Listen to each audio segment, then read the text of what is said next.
Welcome to ચેતુસ kitchen. તો આજે આપણે બનાવીશું ચીઝી મસાલા પાસ્તા. ચીઝી મસાલા પાસ્તા બનાવવા માટે આપણે અહીંયા 150 ગ્રામ જેટલા પાસ્તા લઈ લીધા છે. એક લસણનો ગાંઠિયો ફોલી તેની પેસ્ટ તૈયાર કરી લીધી છે. ઓરેગાનો, ચીલી ફ્લેક્સ, એક ટમેટું અને ડુંગળીની બંનેની પ્યુરી કરી લીધી છે. તો ચાલો આપણે પાસ્તાને બાફી લેશું. તો અહીંયા મેં 2 કપ જેટલું પાણી લીધું છે અને આ પાણીની અંદર આપણે પાસ્તા ઉમેરી દીધા છે. પાસ્તા ઉમેરી અને એમાં આપણે સ્વાદ મુજબનું મીઠું ઉમેરશું અને થોડું અમથું તેલ ઉમેરશું, જેથી કરી અને પાસ્તા છે એ આપણા સરસ બફાઈ જાય અને તેમાં મીઠું સરસ રીતે ભળી જાય અને પાસ્તા છે એ એકબીજામાં ચોંટી ન જાય. તો સરસ આપણે પહેલાં બાફી લેશું પાસ્તાને. પાસ્તાની અંદર તેલ અને મીઠું ઉમેરી અને આપણે પાસ્તાને એક વખત સરસ હલાવી લેશું, એટલે તેલ છે એ બરાબર મિક્સ થઈ જાય.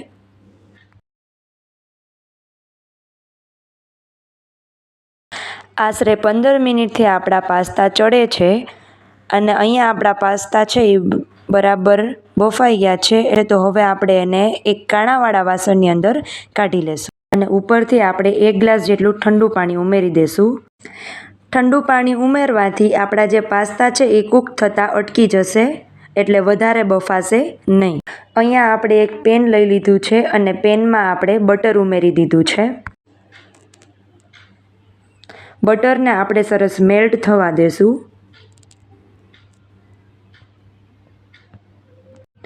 બટર આપણું મેલ્ટ થઈ જાય એટલે આપણે જે ડુંગળીની પ્યુરી કરેલી છે એ પ્યુરી આપણે ઉમેરી દેશું અને સરસ બટર સાથે મિક્સ કરી લેશું.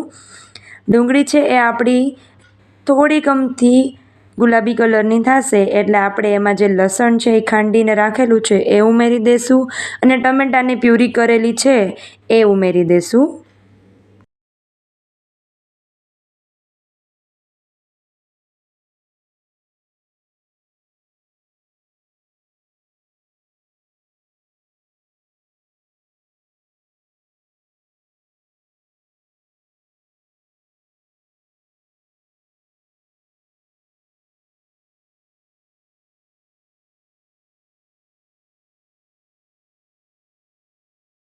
અહીંયા આપણી ડુંગળી છે એ થોડી અમથી ગુલાબી કલરની થઈ ગઈ છે. તો હવે આપણે જે લસણ ખાંડીને રાખેલું એ લસણ ઉમેરી દઈશું.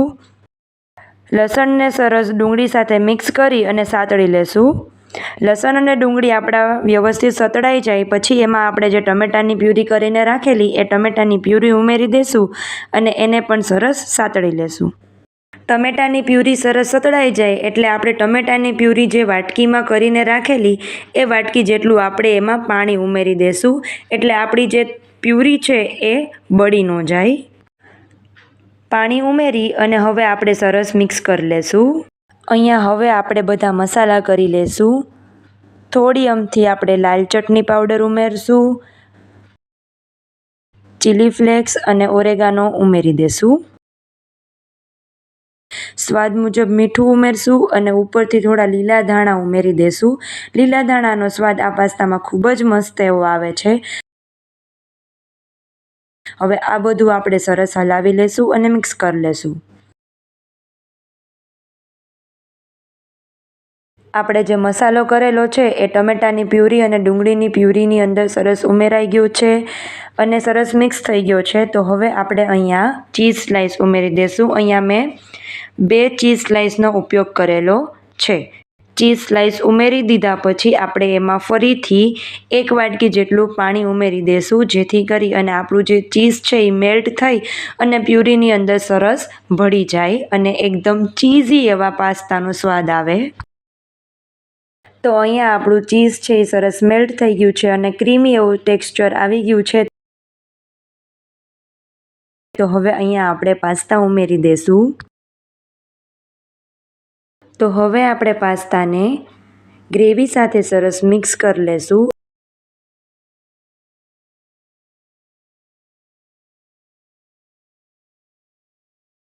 ગ્રેવી સાથે આપણા પાસ્તા છે એ સરસ મિક્સ થઈ ગયા છે.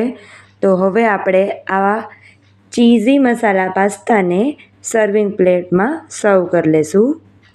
તો તૈયાર છે અહીંયા આપણા ચીઝી મસાલા પાસ્તા.